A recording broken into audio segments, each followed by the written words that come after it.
Hello, good morning. आज हम सीखेंगे स्केलर एंड वेक्टर का लामीज थ्योरम। रियल में साइन रूल में मैथमेटिक्स में इसका यूज होता है, समझे? और वो चीज आज क्लियर कर लेंगे। तो देखते हैं लामीज थ्योरम है क्या। लामीज थ्योरम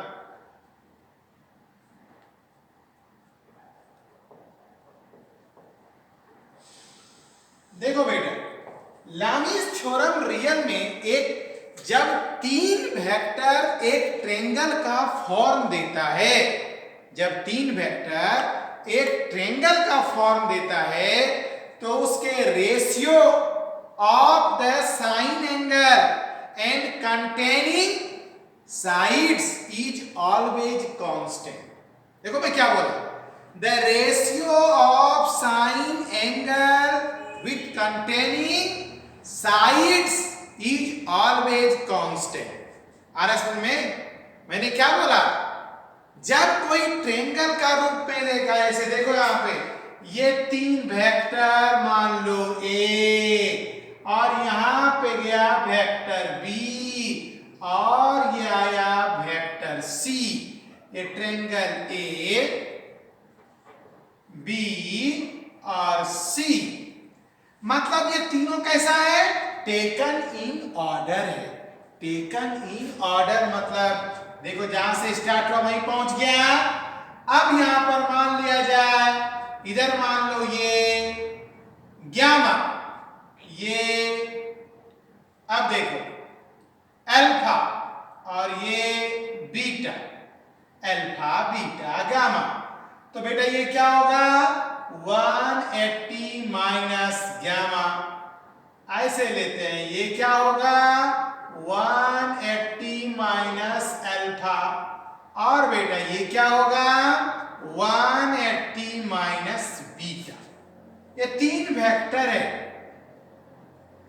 मैंने क्या बोला, any triangle the ratio of sine of the angle in any triangle, the ratio of the sine of angle containing the sides to the length of the sides, containing the sides to the length of sides is always remain constant, is always remain constant। मतलब बेटा सीधी सी बात है, अगर हम लेते हैं sine alpha, alpha के सामने क्या है बेटा a, equal to sine beta, beta के सामने क्या है बेटा बी, और साइन गामा अपॉन गामा के सामने सी। इसे हम साइन रूल्स के रूप में भी बोलते हैं, और इसे लामीज ने स्टेबल क्या है, क्या बोला, in any triangle the ratio of the sine of the angle, the ratio of the sine of the angle containing the sides to the length of sides is always remain constant। आ रहा है समझ में? अब इसको अपने को prove करना, एकदम सिंपल है प्रूफ। अब देखो प्रूफ ये बताने की गरज नहीं है, लेकिन जिसको जरूरत है उसे हम बता देते प्रूफ। क्या बोलेंगे, अब इस डायग्राम में देखो क्या था, टेकन इन ऑर्डर में, जहां से स्टार्ट किया वहीं पहुंचा इन फिगर। एकदम आराम से देखना, कोई प्रॉब्लम नहीं, फिजिक्स एकदम मजे की चीज होती है। समझे तो बॉस, नहीं समझे तो फिर लूजर बनना नहीं है। देखो a plus B plus C equal to 0, यहां से स्टार्ट किया यहीं पहुंच गया। तो बेटा a plus B equal to लिख सकते हैं माइनस सी, इसको इक्वेशन फर्स्ट मानते हैं। क्लियर? अब हम क्या करेंगे, इसे हम दोनों साइड a से मल्टीप्लाई करेंगे, मल्टीप्लाई बाय a। देखो बेटा ए से मल्टीप्लाई किया क्या होगा, ए क्रॉस ए प्लस बी। देखो ए प्लस बी है ना, इक्वल टू क्या होगा, ए क्रॉस साइड ए से किए तो देखो क्या होगा, ए क्रॉस ए एक साइड होगा प्लस ए क्रॉस बी, आ रहा है समझ में, a cross b equal to minus a cross c. अब सेम में क्या होगा, जीरो, तो since a cross a equal to zero तो क्या होगा, therefore a cross b equal to c cross a. पलट देंगे तो माइनस कैंसिल हो जाएगा, आपको पता है। तो ये आया, इससे मल्टीप्लाई करने से ये फॉर्मूला इक्वेशन सेकेंड मानते हैं। अब अगेन बोलते हैं multiply by B both sides, तो क्या होगा बेटा, B cross A plus B equal to B cross minus C, same to same एक जगह कर देंगे बी क्रॉस। अब देखो क्या होगा, बी क्रॉस ए और ये plus b cross b equal to minus b cross c. आ रहा है समझ में। अब देखो सेम जो है फिर जीरो हो जाएगा, since b cross b equal to zero. अगर a क्रॉस b करें तो क्या होगा, therefore a cross b minus होगा equal to minus b cross c, minus minus plus, therefore a cross b equal to b cross c, equation third. अब इसे देखो बेटा एकदम क्लियर है, a cross b equal to c cross a cross b equal to b cross c। इसका मतलब अब हम देखो इसको मिटा रहे हैं, इसका अर्थ क्या हुआ कि अब हम क्या करेंगे, दोनों से क्या होगा, from equation second and third क्या होगा बोलो बेटा, a cross b equal to b cross c equal to c cross a। अब a cross b equal to क्या होता है, ए बी साइन थीटा, हम लिखे हैं ए बी साइन। अब ये क्या था, देखो ट्रायंगल से याद करो, यहां पर क्या होगा, 180 माइनस गामा BC। अब B और C के बीच में क्या था बेटा बोलो, sine 180 minus alpha equal to, अब क्या है, CA साइन 180 माइनस बीटा, यही फॉर्मूला था। अब देखो since sine 180 minus theta equal to sine theta होगा, तो देन बोलो आगे क्या होगा, समझ में आ रहा है ना, कोई दिक्कत नहीं होनी चाहिए। अब देखो क्या होगा, A B sine gamma B C sine alpha equal to C A sine beta. देख लो साइड्स का लिए हुए हैं। अब देखो यहां पर, अब क्या करेंगे, divide by a b c, तीनों से ए बी सी कर देंगे, तो a B sine gamma upon a b c equal to b C sine alpha upon a b c equal to C A sine beta upon a b c. देख लो a b b c c a, therefore क्या बचा, sine gamma by c sine alpha by और sine beta by B.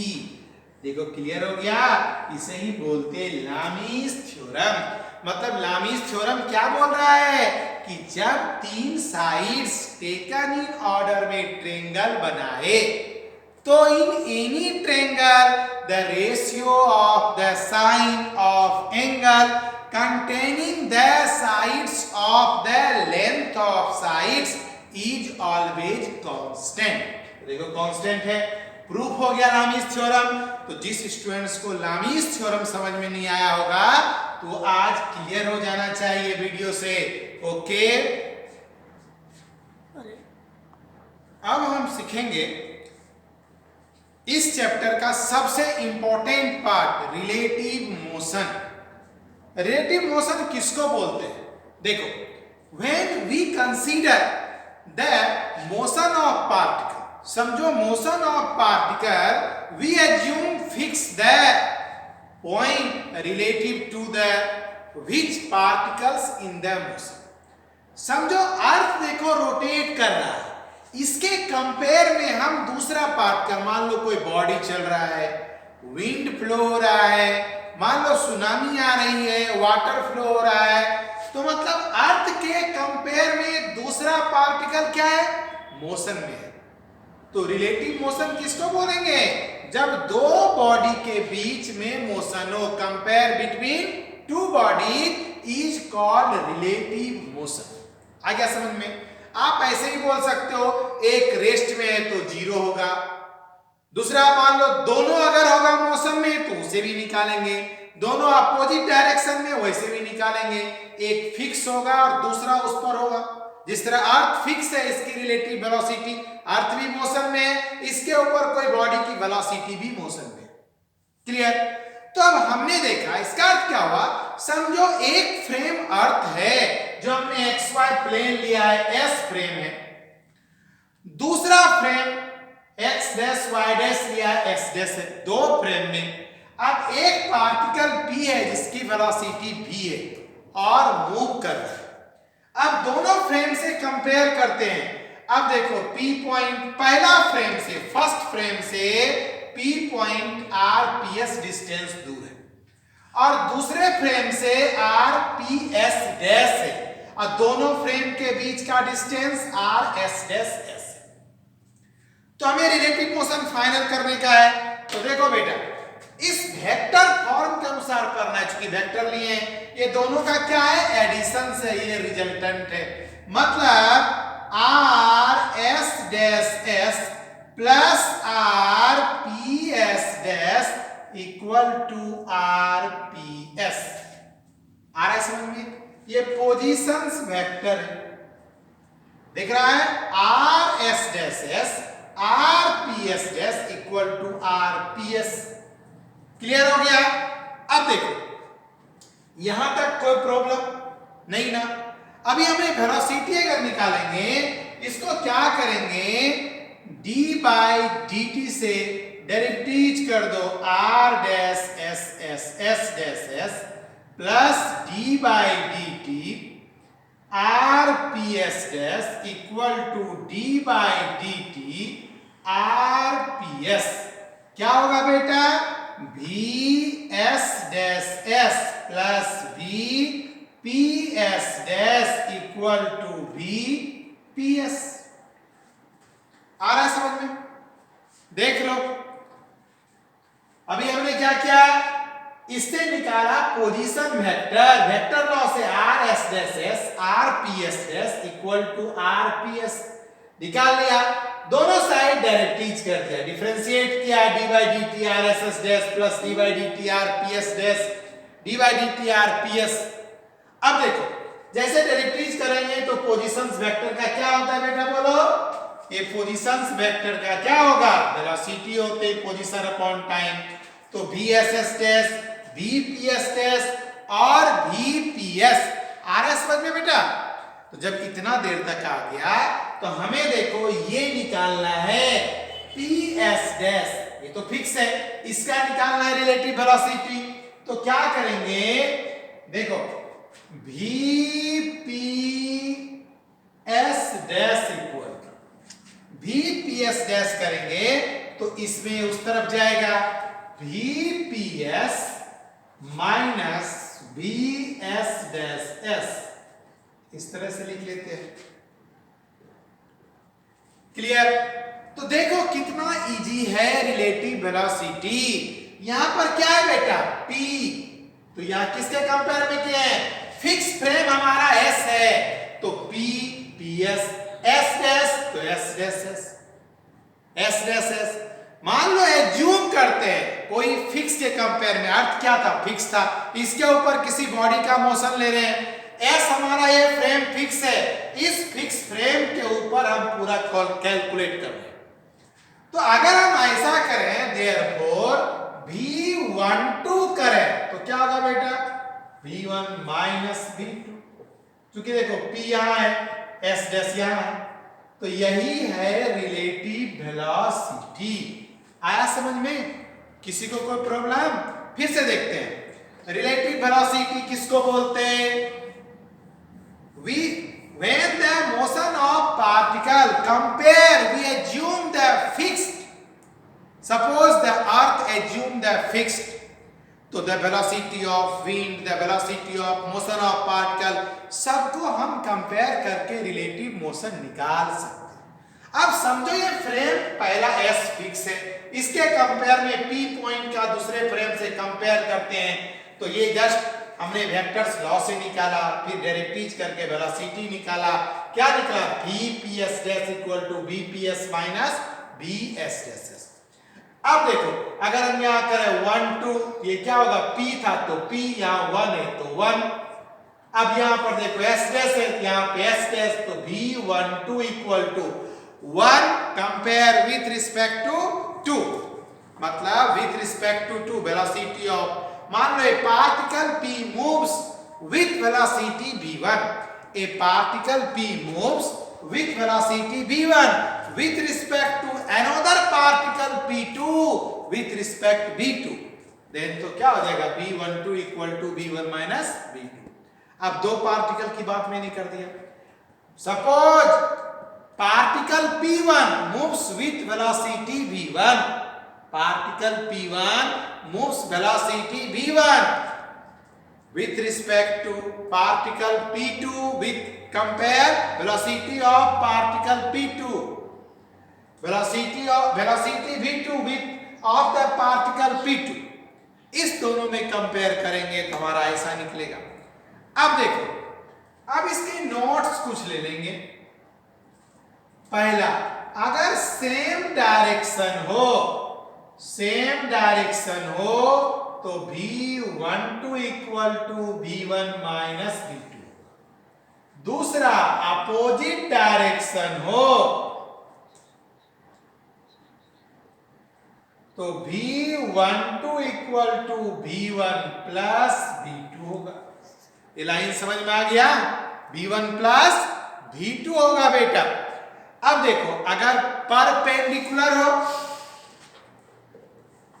Theta equal to 90 हो तो V12 equal to under root V1 square plus V2 square होगा। और general formula अगर लिखेंगे, general formula तो क्या होगा बेटा?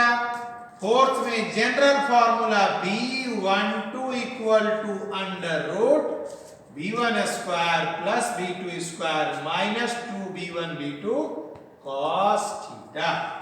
ये हमें नोट्स अपने को पाठ करने का है, ऐसे याद रखने का। सेम हो तो V1 माइनस V2, अपोजिट हो तो V1 प्लस V2, परपेंडिकुलर हो तो Pythagoras law under root V1 square plus V2 square. General scalar vector का फॉर्मूला, चूंकि मैग्नीट्यूड V1 माइनस V2 है ना, V1 माइनस V2 है, तो फिर माइनस वाला फॉर्मूला आया बेटा, यहाँ पे माइनस लगा। ओके, यहां तक समझ में आ गया। देखो अब जो हम एप्लीकेशन पर आ रहा रिलेटिव वेलोसिटी का, फर्स्ट एप्लीकेशन है relative velocity of satellite. Satellite आप देखे हो, ये सैटेलाइट क्या होता है? अर्थ के इक्वेटर के चारों ओर मूव करता है, कोई पोल के चारों ओर। Suppose a satellite moving equatorial plane with velocity vs, ये vs दिख रहा है, ये वेलोसिटी ऑफ सैटेलाइट है। समझो अर्थ के इक्वेटर के चारों ओर ये सैटेलाइट vs वेलोसिटी से मूव कर रहा है। अब देखो, अब v क्या है? वेलोसिटी ऑफ अर्थ है, तो relative velocity satellite compare to the earth क्या होगा VSE किसका निकालना है सैटेलाइट का किसके रिलेटिव में अर्थ के रिलेटिव में तो फॉर्मूला वही होगा BS माइनस B समझो अब सैटेलाइट ईस्ट से वेस्ट चल रहा है यही फॉर्मूला होगा क्यों अर्थ के डायरेक्शन में है तो ईस्ट टू वेस्ट क्या होगा SE minus B BS minus B अब अर्थ के डायरेक्शन मतलब ये जो मीनिंग से east to west earth move वैसे करता है समझे ना ईस्ट से वेस्ट तो सैटेलाइट का रियल फॉर्मूला आएगा अगर अपोजिट डायरेक्शन में गया वेस्ट टू ईस्ट तो क्या होगा BS प्लस B पहले पढ़ा दिए same relative velocity of rain अब छतरी लेके चल रहे हो अगर आप खड़े हो परपेंडिकुलर छतरी लेके ऐसे खड़े हो और बारिश ऊपर से हो रही है तो उस समय हमें क्या निकालना है वेलोसिटी ऑफ रेन किसके कंपेयर में ऑब्जर्वर मेन के कंपेयर में निकालना है अब देखो डायग्राम क्लियर है अगर हम मान लो हम ऐसे चल रहे हैं तो रेन तो ऐसे गिर रहा है और हम चल रहे हैं ऐसे तो डायरेक्शन कैसा होगा पाइथागोरस लॉ अप्लाई हो जाएगा तो यहां पर देखो पहला क्या है रिलेटिव वेलोसिटी ऑफ रेन ऊपर वाला ही फार्मूला है रेन किसके कंपेयर में ऑब्जर्वर के कंपेयर में मेन के कंपेयर में तो BR माइनस BM अब यहां देखो अगर मान लो छतरी लेके खड़े हैं परपेंडिकुलर आ रहा है तो पाइथागोरस लॉ देखो अप्लाई हो गया ना BR square plus BM square और फिर अगर इस डायग्राम में देखो डायरेक्शन किससे निकलता है tan थीटा से तो ये क्या है परपेंडिकुलर ये है बेस तो theta equal to tan inverse BM bye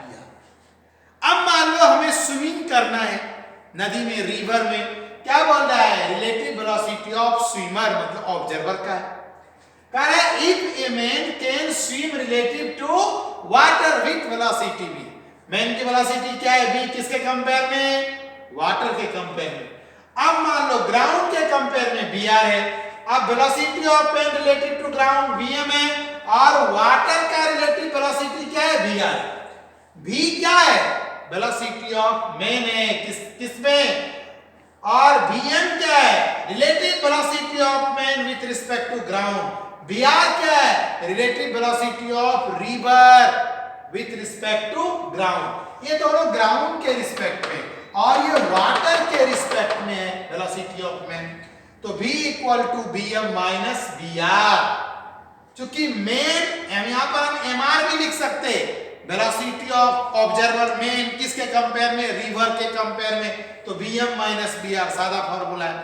तो अब हमें क्या निकालना है velocity of the man with respect to ground तो ग्राउंड करेंगे ये इस तरफ आएगा V प्लस Vr अब देखो अगर स्विम कर रहा है वाटर के डायरेक्शन में जिस डायरेक्शन में वाटर चल रहा है फ्लो हो रहा है तो फिर ये सेम आएगा अपोजिट करेंगे तो फिर V माइनस Vr आएगा तो देखो क्लियर हो गया इसके बाद हम पढ़ेंगे क्रॉस द रिवर ओके आया समझ में कोई प्रॉब्लम इसमें देख लो कोई प्रॉब्लम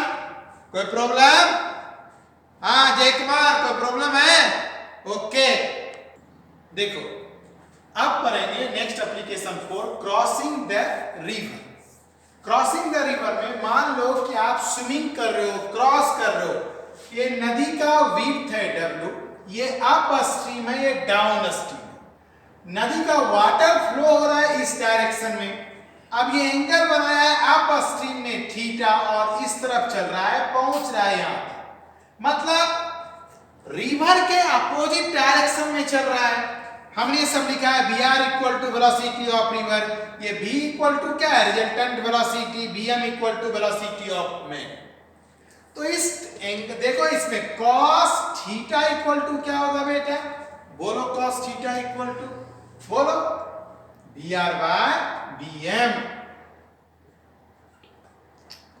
और sin अल्फा इक्वल टू क्या होगा बेटा sin अल्फा इक्वल टू बोलो फटाफट सेम है ना Vr बाय Vm मतलब ये दोनों तो सेम हो गया देख लो इस कंडीशन में हम क्या बोलेंगे इसे बोलेंगे शॉर्टेस्ट पाथ पहला केस शॉर्टेस्ट पाथ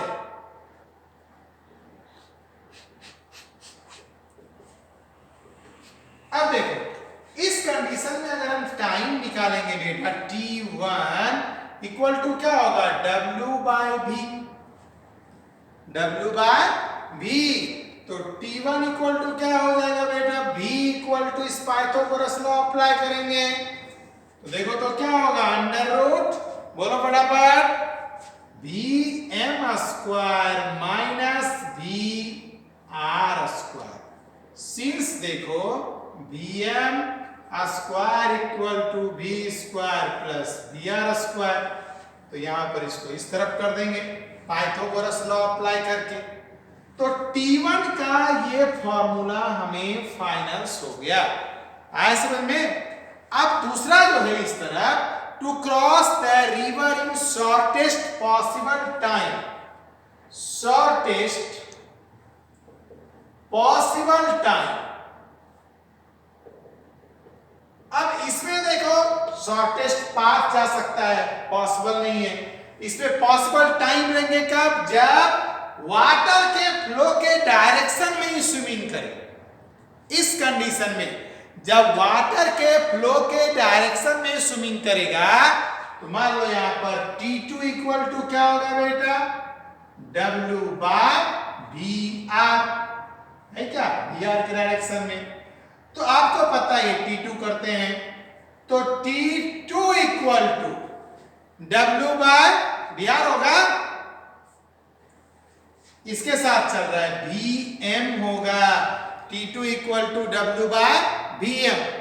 अब देखो यहां पर ऐसे लेते हैं, ये A, ये B, ये O, तो AB इक्वल टू क्या होगा बेटा VR T2, VR T2। तो AB इक्वल टू क्या होगा VR into W by VM। Therefore AB shortest path जो टाइम लेगा W into VR by VM, ये फॉर्मूला है। ओके, तो ये जो था मेन क्रॉसिंग द रिवर का ये मतलब ये पाथ है पॉसिबल, कम से कम टाइम कब लगेगा जब वाटर के फ्लो में जाएगा। ये एक बार हमने अप स्ट्रीम में पढ़ाया, दूसरा डाउन स्ट्रीम में पढ़ाया। तो ये था पूरा रिलेटिव